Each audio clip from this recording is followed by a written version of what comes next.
yeah, once you start seeing like big moves from like companies, you know that there's something, right? I mean, if you're seeing institutional money flow in, there's something going on there.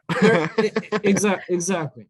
What's going on, guys? Welcome to the Creating Wealth Podcast, where I, Kyle, from Curtin Real Estate, interview local top dogs in the real estate investing, wealth building, and personal finance industries. Let's build together. What's up, guys? Our guest on this week's episode is into some super cool projects, ranging from being an awesome full-time loan officer to being an extremely creative content creator to investing in NFTs and Decentraland projects. We get to talk about something a little bit different on the podcast today.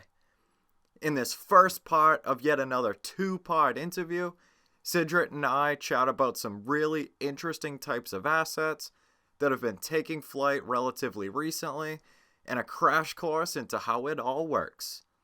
In this episode, we get into Sidrit's awesome story so far, an introduction to non-fungible tokens, or NFTs, and Decentraland, and some super valuable tips for evaluating and purchasing an NFT, and so much more. There is a ton of cool information in this episode, and I hope you enjoy. Let's jump right into the episode. What's up, guys? Welcome to episode 62 of the Creating Wealth Podcast. Today, we get the great pleasure of chatting with Sidrit Veselaj, a phenomenal Boston-based loan officer with guaranteed rate mortgage and incredible content creator. What's going on, Sidrit? How's everything going, man? What's new? What's up, Kyle? I'm good. Thank you so much for having me. Thank you so much for coming on, man. Very excited. Yeah. Congrats on the podcast. Love everything you're doing, my man. It means a lot, man. It really does. So to kind of jump in, like, would you mind, kind of getting a little bit into like your backstory and, kind of how you got into like the mortgage space and everything, and what kind of got you started, my man? Yeah, absolutely. Thanks so much for the intro again. I started as a loan officer back in 2018. But before that, I started my career in banking while I was at Suffolk University for my undergraduate. And yeah, I mean, it was, I needed some credits, to graduate. So I'm like, let me get a teller banker job. I mean, my goal was to, back then. So my background is finance, major in finance. So my goal was, I'm probably going to end up in Wall Street, go to New York, that whole type of lifestyle. And little do we know, but I started as a teller banker with Citizens back then in 2011. So it was, it was initially just like my like a first job, 30 hours. So I really, I'm like, okay, I can get used to this. And it was challenging because, I mean, it was like directly facing with clients and directly facing with clients. So my you had you had a lot of uncertainties, like not sorry, man. So okay. So it was a tough beginning because I feel like, I had like no experience whatsoever with like client facing. But one of my biggest things was, like cold calling. Cold calling, I think, gave me a lot of like confidence, which I didn't have before. And yeah, I mean, kind of made my, graduated from Suffolk, made my way up into banking, switched into different banks, I think I switched like 7 times in 8 years. And, but I was trying to find what was right for me. Of course. And back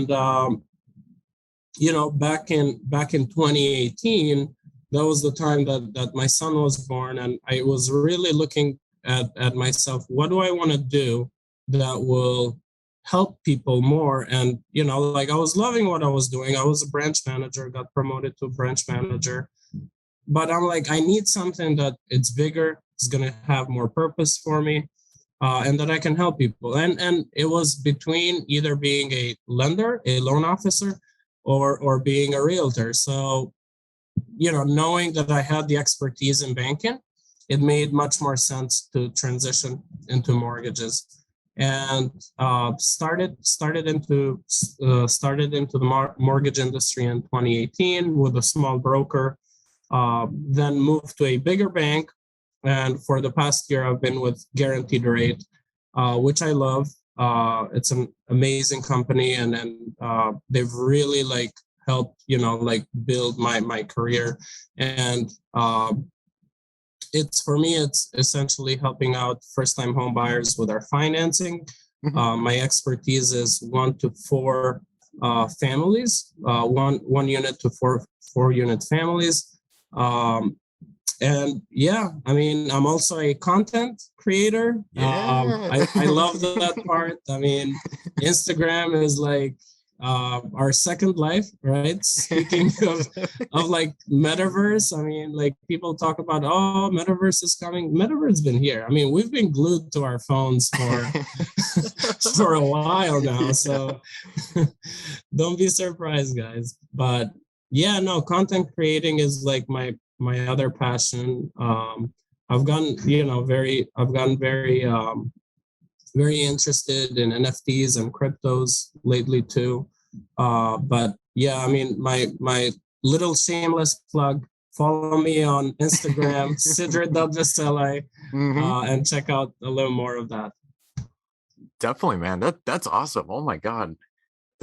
Thank you. So much to kind of get in there as well. You know what I mean? That's great. Thank you. Yeah. Sorry. No. It's good. It's good. Yeah. No. It's a very interesting career. I never thought that I would end up being a loan officer, but seeing that you're helping people with their biggest purchase. And I mean, I became a homeowner in 2015 myself. So it was literally one of the best things. It's you feel so accomplished. So I'm like, I can do this. I can help people, accomplish their biggest dream. So. Exactly, man. And it's crazy, especially having that added knowledge of doing it yourself, or going through that process yourself. Absolutely. It's super important. Yeah, this year I'm on track to helping a little over 60 people, with either buying a new home, financing their existing one, or buying their second or third. So all right. That's awesome. That's perfect, man. I love it. Thank you so much. So Sidrit, what is your drive and your vision for the long term? So my drive, I think helping people is my drive, right? Yeah.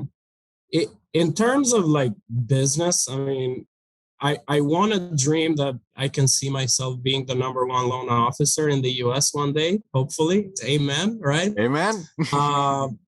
But I mean, it's all, and that goal corresponds, with helping as many people as I can to build wealth, right? And one of the best ways of building wealth is by owning a home. Especially in the last few years, when you look at the value increase of the properties. I mean, I've had people since 2019, let's say, that put 5% or 3% down on their properties, refinance out because they now have over 25% equity, right? It's crazy. Which is amazing, right? I mean, talk about building wealth, right? Someone, let's say, that bought their property in 2019 for $400,000, and now they can sell it for $500,000.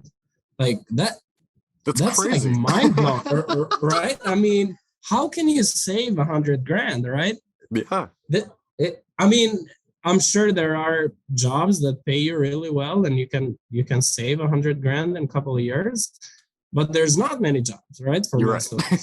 of us.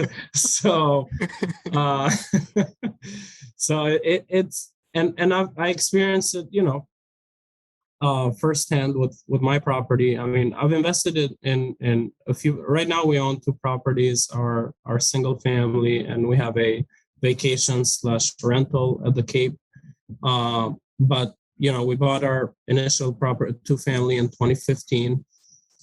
Kept that for 6 years. In the meantime, we bought a condo. We sold another one. And so we bought a condo in Quincy, sold that. Bought another condo in Randolph. We also sold that. But it's powerful, man. It's so like it's eye-opening. I want to share, like I had like $20,000 in my bank back in 2015, right? And that was like my lifeline. Right after we closed, I did like a 3.5% down FHA loan. After we closed, we did like a seller credit for the closing costs to cover all my closing costs. And after, like speaking of confidence, like after closing, I only had like $2,000, right? But it's like, now looking back, it's like, it's the best investment that I made for myself, right? So yeah, it's powerful, man. Real estate investing is really powerful. That's nuts. Yeah, I never knew you had the two family originally. yeah, That's that awesome, was it was an older house. At that time in 2015, it felt like I overpaid. Mm-hmm. I went over asking 20,000 even back then in 2015, and it felt like there was no houses in the market. But when you look at inventory in 2015 and now, it's like, oh my goodness. You're totally right, man. It's so nuts, right now. Yeah. It's absolutely crazy.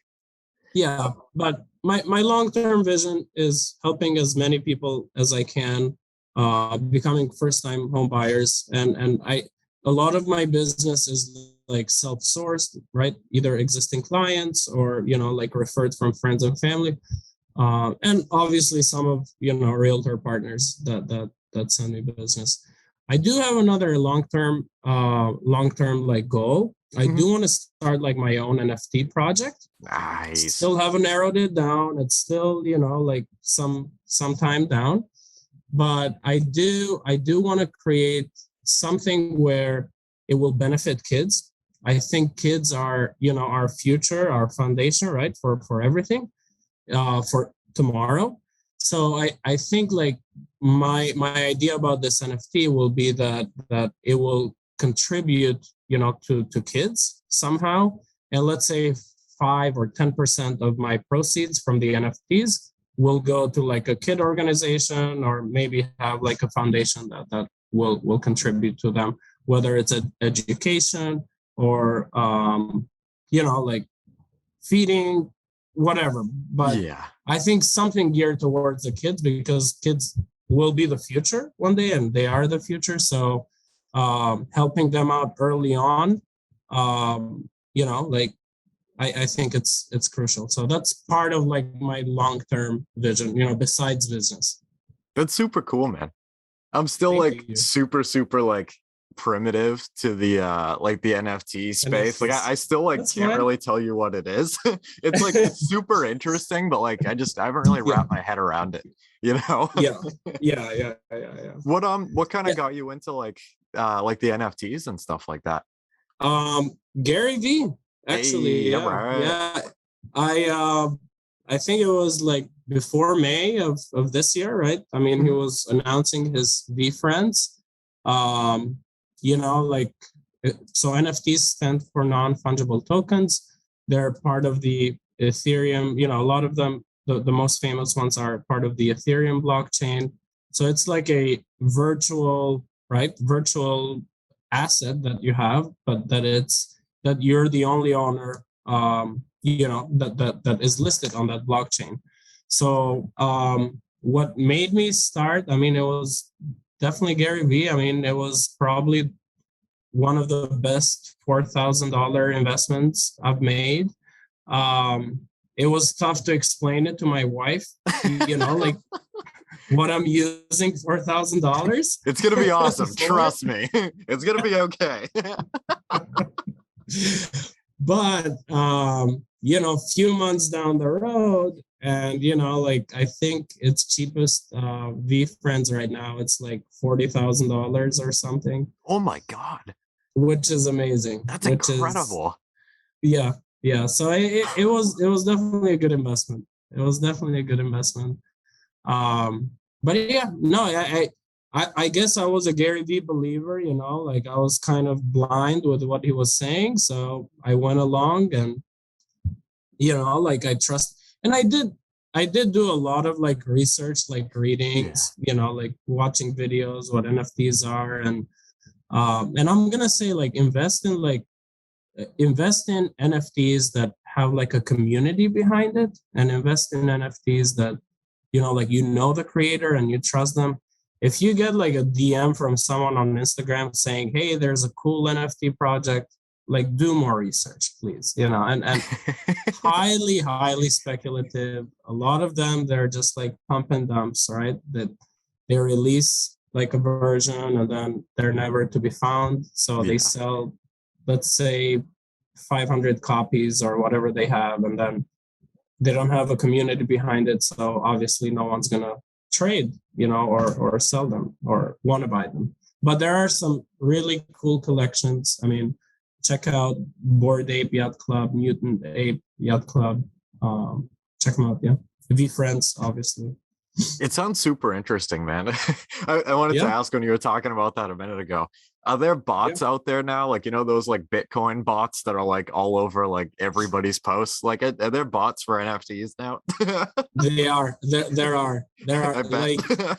Those are, at least right now, because I follow some NFT pages, on Instagram. And I probably have 15 of those unread messages, every They're other fake. day. Yeah. Where they send the request, right? For a message. So I just delete them. Do your due diligence. Invest in don't go for the cheapest projects, because sometimes they may not be the best ones. Mm-hmm.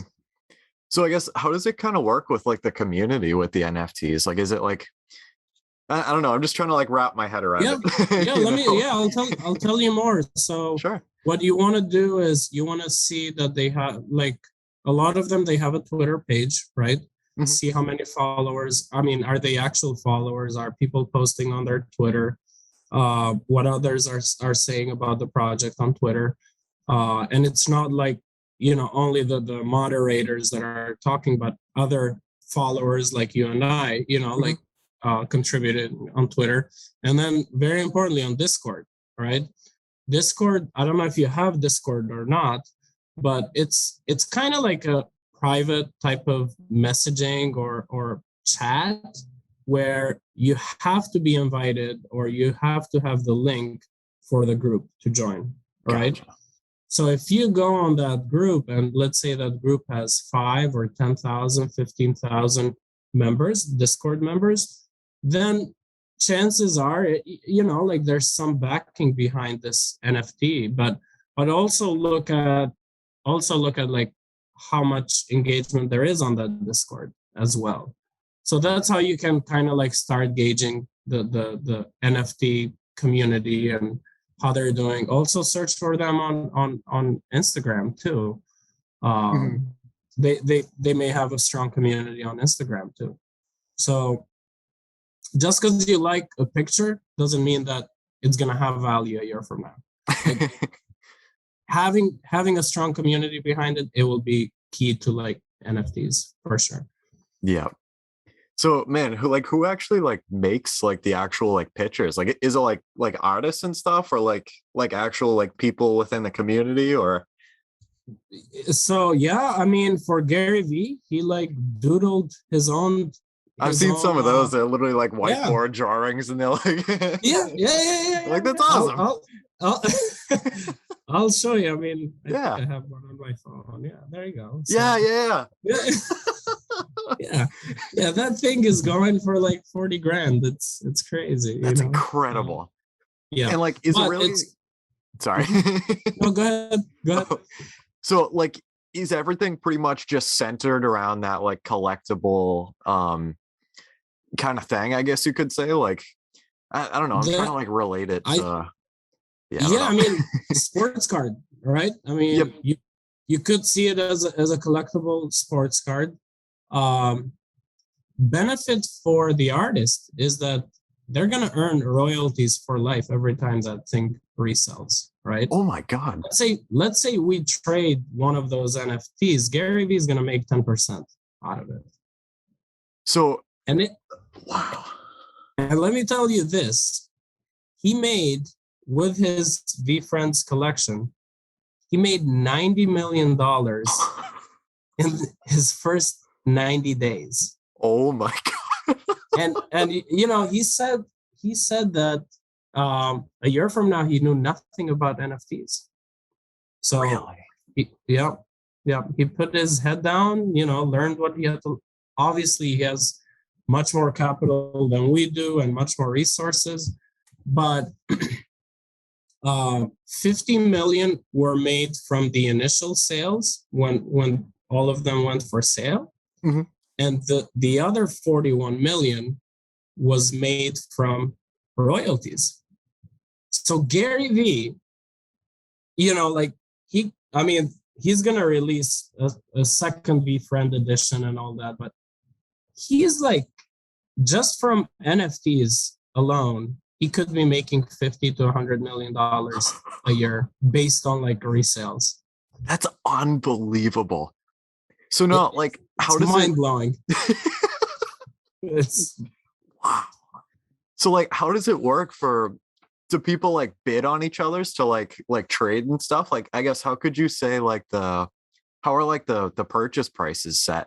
Like, is it just, so like if, I don't know, like if I wanted like one of yours or like you wanted one of mine, like, I guess, how would you kind of like go about that? So let's say you start selling your collection, right? Mm-hmm. You put $100 each for, you know, $100 worth of, let's say, Ethereum, right? That's going to be your initial price. Once you sell out your collection, it's all based on, you know, supply and demand, right? There's going to be a limited supply. Let's say you do 500 copies of something, and that's it. Once it's like out there, like it's on OpenSea.io, right?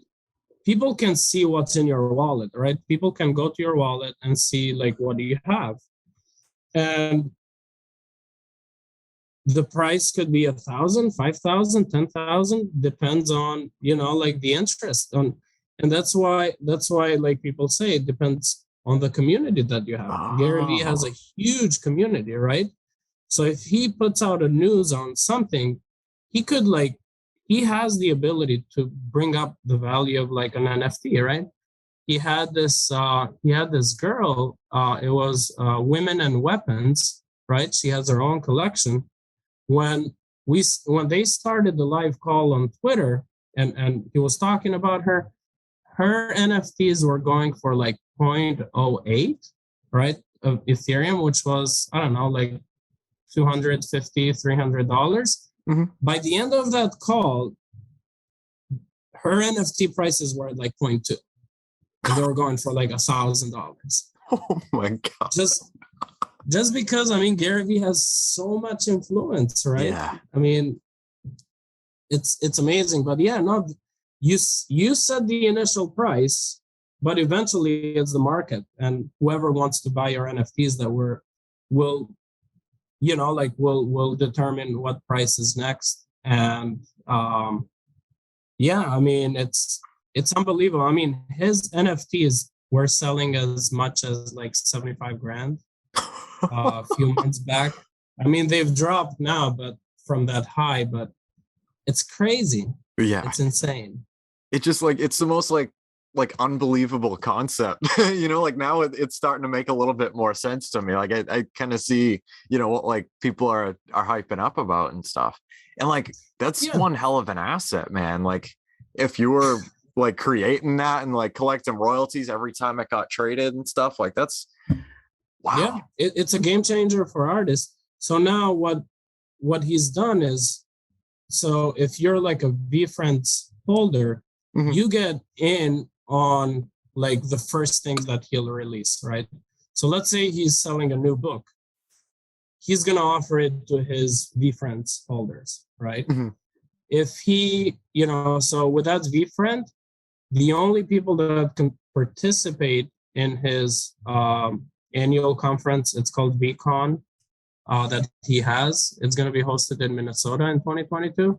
Like you have to be his NFT holder to go to that V conference. So if you really want to see Gary Vee live and maybe up close, I mean, he says that he's going to, so there's like 5,000 people that own his NFTs right now, 5,100 or so. So his goal is like to meet everybody when, you know, during those 2 days next year. So like all the holders. Hopefully I'll get to meet him. Yeah. I hope so, man. Fingers crossed. Yeah. Thank you. Even like the application of that's like insane. Like imagine like what the future is going to look like, you know, like if you can, you know, like sell tickets for like events, like as that's like, that's crazy, man. Like the possibilities, like, wow. And I mean, talk about like being exclusive. Like it's like, hey, you can only get this event if you hold my NFT. You froze for a second. Can you hear me? Yeah. No, I was saying like talk about being exclusive. It's like, hey, you have to have this NFT to get into my restaurant, or hey, you have to have this NFT to go to this place.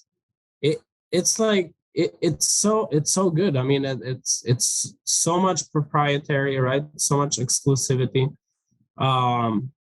And yeah, I mean, I'm definitely going to his conference. I'm not gonna sell his VFriend anytime soon. Diamond hands, right? Yeah. But if I'm holding his NFT, I could go to his conference for the next 3 years. So that's one of the benefits of holding the VFriend. After that, it's whatever collectible value, whatever Gary Vee, you know, like releases first, you're probably like one of the first people that can get in. But it's pretty cool. Yeah, man. It is pretty cool. Damn. I'm glad you asked. I know, it's like I haven't had a conversation with someone about NFTs before, so like, you know, someone that's like super into it, like this is pretty cool to be able to kind of, you know, get it explained a little bit. Thank you, man. Thank you. Wow. That's gonna keep me up tonight, man. Just thinking about that stuff. You gotta start reading a little more about it. Yeah, legit, huh? Or watch some videos, you know. So what's kind of like your play with the NFTs? Like, is it like a buy and hold kind of thing, or just kind of like a, you know, obviously like with the one that you were just talking about, like in that case, like at least, you know, hold it for like the 3 years or something, like if you wanted to go to the conferences and stuff. But like, do you kind of have like a strategy, I guess you could say, or? Yeah, so I've flipped a couple, right? I mean, especially like the smaller projects, like even if because there's not like so much people supporting them, like they may go up in value, let's say from 0.1 to 0.2 or 0.3, and then they'll start like going down again, right? Because there's not, you know, just like everything, supply even VFriends, right? Yeah, supply and demand, exactly. I have flipped a couple, made some money. I mean, World of Women was one. Bought it for like 8,000, I believe, and sold it for 12. Ooh. And then I bought some virtual land, right, on Decentraland, which I still, you know, that's another thing we can talk about. Yeah. I love it. This became about NFTs. I know, this is awesome, man. Yeah. So, but my major strategies is to like hold. Yeah, I think if you really believe in a project and you really think it has like long-term value and you see the benefits, definitely hold. Like hold a good 3 to 6 months, or let's say you start with a smaller project. Let's say you spend $1,000, $500, and that's valued at $2,000. And you say, hey, I'm going to sell this for 2,000 and get in on a better project. I think that's worth it too. Yeah. And that's what I did. I sold like some of my smaller ones and bought like 2 plots of virtual land on Decentraland. Yeah. And those I'm definitely holding. Yeah. I bet. But for those of you that haven't checked out Decentraland, I would go on decentraland.org. It's kind of like, I don't know if you remember Second Life type of thing. But Yeah, no, it's fine. And it's literally a virtual world, right? You create your own avatar. You can play as a guest, but you can connect it to like your crypto wallet too. And with that avatar, you can buy virtual clothes. You can create something really funny. You can create whatever you're passionate about, right? Yeah. And then you start like going in Decentraland and interacting with other folks, like you. And like you're going into like soccer matches, or you're going into a museum where people are selling, or this museum is selling you NFTs, right? That's nuts. It's mind blowing, right? I mean, I still don't know what I'm gonna do with my 2 pieces of land, but you could lease it out to somebody else, or you can build something and just like promote, hey, follow me at Sidrit Veselaj on Instagram. You can do anything with that, right? I mean, you can build like an ice cream stand and sell virtual ice cream. I don't know. I mean, the possibilities are endless. they are. But I think, I mean, it does sound like very weird. I mean, when we speak about like metaverse and virtual world, but I think we've been living in a virtual world for a while. Yeah. Now it's like, it's gonna be like, I don't know. It's so interesting. I mean, I don't know. It's a very fascinating world, and yeah, it's like your imagination, but it's in a different world, right? And in that world, you can kind of like play that imagination. It's extremely fascinating. Yeah, it's. I've seen like, just on like Instagram and like Facebook and stuff that like even some of like the bigger brands are starting to get in on that. What do you think about that, man? Like that's like nuts. Like yeah, I've been on Decentraland and they have like music festivals on it. What? And like, and like brands like Nike and like Fame are like advertising right there. It's really mind-blowing, man.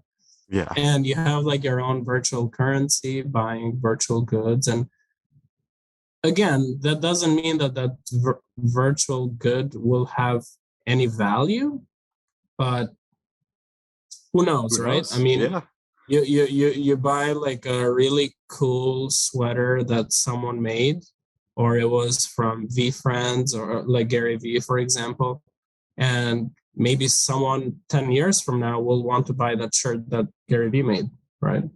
Yeah. I don't know. It's just nuts. It is nuts. So I wanted to ask you, man, so like where would you go to like buy an NFT? Like, is there like a marketplace kind of thing? Or like, is it just like a bunch of them? Or is it like, how's it kind of set up? Yeah, there is a bunch of them. So you go on OpenSea.io, OpenSea like water, right? Like OpenSea.io. That's one marketplace where you can find NFTs. Rarible, I believe, is another one that you can buy NFTs. I think OpenSea is the biggest one out there. you still have to connect your wallet. So you have to go into, let's say, I use Coinbase. You go into your Coinbase wallet from the browser of the wallet. You're going to go on OpenSea.io. That's where you link your wallet with OpenSea, and happy buying. Yeah. And you'll pay some gas fees if you're using Ethereum. And make sure you have Ethereum in your wallet. Or, some of them, they may be Cardano or US dollar coin. And hit buy. If you like the price, it's yours. And It's then all yours. just make sure that you're not giving your recovery phrase or your personal phrase for your wallet to anyone. Keep it safe at home, write it, and put it in a safe or a safe place. Because that's like your key to your wallet, right? If you lose that, someone can get in to your wallet, total access, empty out your wallet, so. That sounds like a bad day. Yeah, it does. It does. But no, I'm saying this because there's so many scammers out there. Yeah. And a lot of people have been scammed, especially like online on Instagram, Twitter, like someone will say, hey, I'm going to give you this free NFT. Just go on this,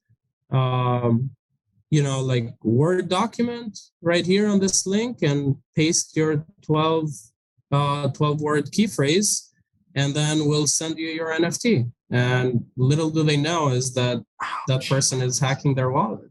All they need is the 12 words to get in. And once they're in, they can do anything, right? They can transfer.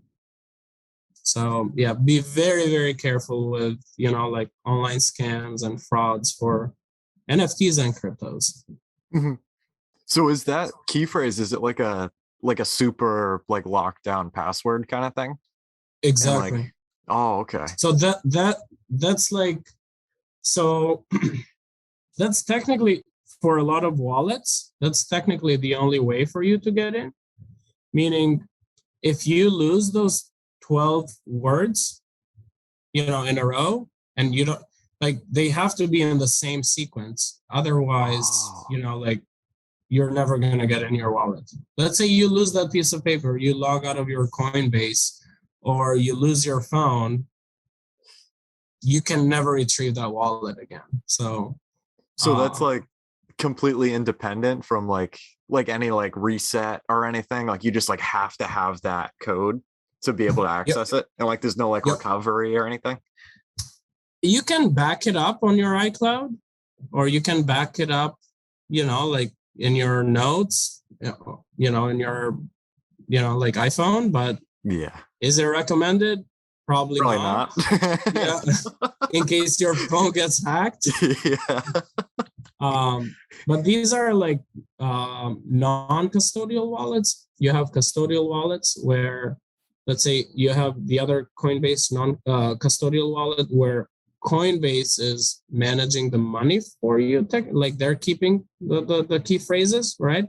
Yeah. But so you're logging in kind of like you log into your bank account, right? Just like you log into your bank app, Bank of America or whatever you have. So that has like a lot of security features, like two-key authentication and all that stuff. But I mean, the only thing with those is that you can't, you can buy cryptos, but I don't think you can still buy NFTs with like custodial wallets. Gotcha. Non-custodial wallets, you have like more freedom, but remember, never give out that 12 word key phrase, or it could be 24 word, whatever. Never give it out, guys. Nope. Write it down everywhere, but also nowhere. Don't let anyone see it, including your parents. But also don't forget. But also don't forget. In sequence. Yeah. Yeah. And then there's hardware wallets too, where they're a little safer because everything is stored in that hardware wallet. It's kind of like a USB type of thing. You unplug it, it's off of the internet, like let's say you want to sell an NFT, you'd have to plug in your code from that hard wallet. So okay. I think I've seen those on good. Instagram before, like in videos and stuff. Yep, Ledger wallet. I think so. That's a main one. Yeah.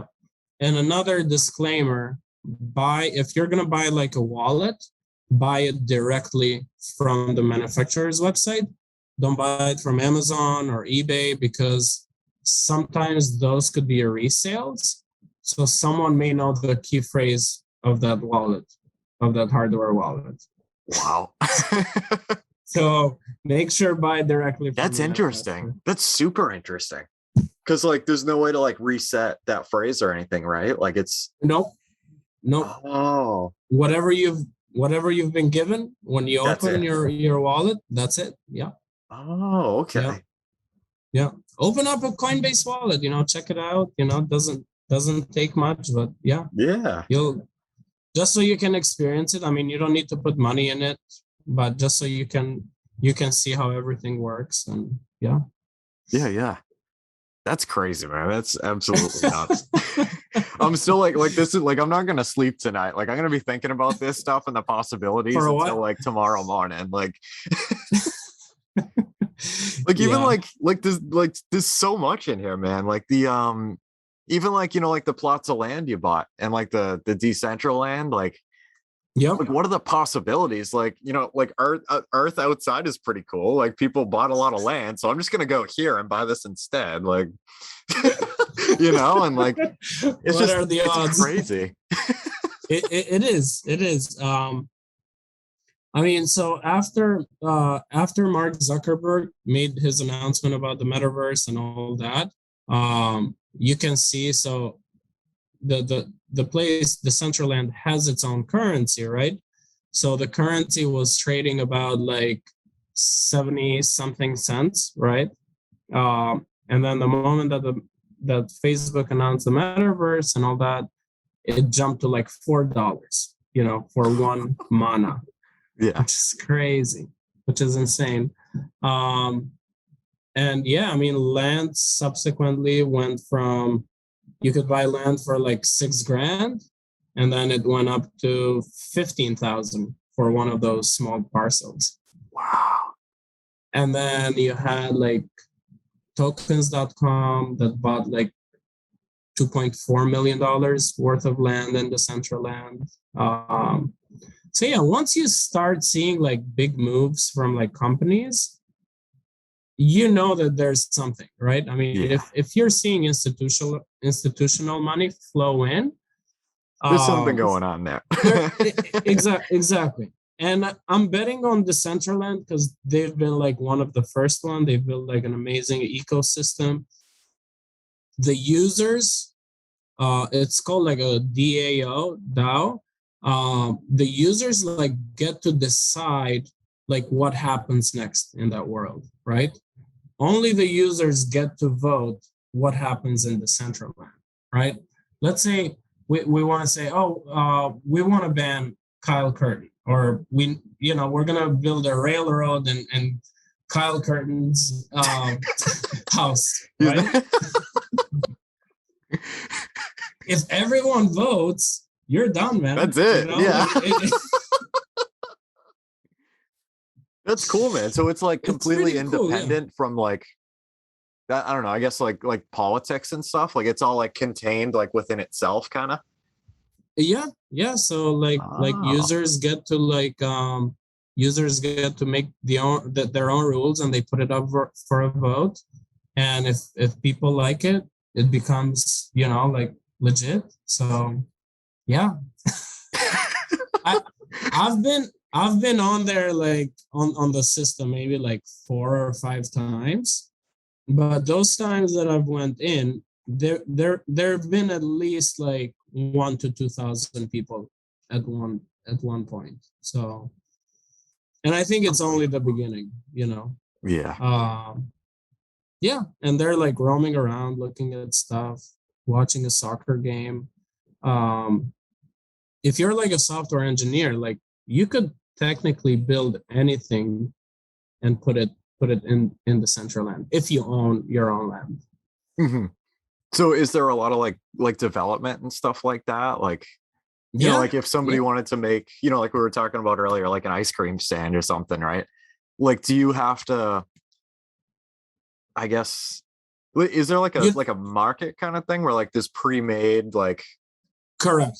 Oh, okay. Yes. Gotcha. Yeah. You have like a builder tool where you can make your own stuff. But if you want to build a video game, or, you know, like an arcade place where people can play video games on the laptop, right? You need like a software engineer where they're going to have to develop all the codes. But you could literally, like, I think there's places where you could play games, you know, in there. Yeah. So you're playing games inside virtual, you know, game. Playing games while you're playing games and playing games. And we just lost track. What world are we in?